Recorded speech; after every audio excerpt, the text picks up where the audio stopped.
Hidup ni terlampau singkat untuk kita bersedih.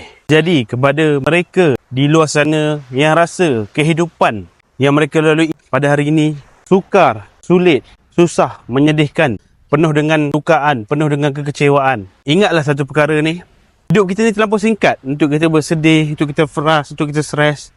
So, nikmati setiap apa yang berlaku. Setiap orang tak boleh lari daripada masalah, daripada stres, daripada ujian.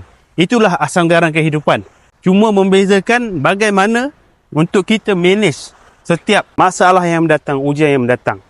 So, jangan beratkan kepala sebab ramai orang, stres tu membuatkan diri mereka menjadi semakin teruk, semakin parah kerana mereka anggap ujian yang mereka lalui tak boleh diselesaikan. Jadi kena ingat, dekat dunia ni tak ada perkara yang tak boleh diselesaikan kecuali mati. Selagi kita bernyawa, selagi kita bernafas pada hari ini, InsyaAllah segala masalah kita boleh selesaikan. Yang penting, kalau dekat dunia, kita dah usaha sehabis baik untuk jadi manusia yang terbaik.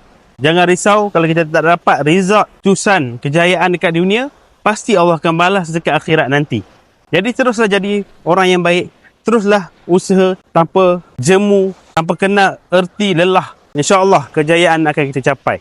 Dan kejayaan terbesar adalah mendapat keredaan Allah dan dapat bertemu Nabi di syurga nanti. InsyaAllah.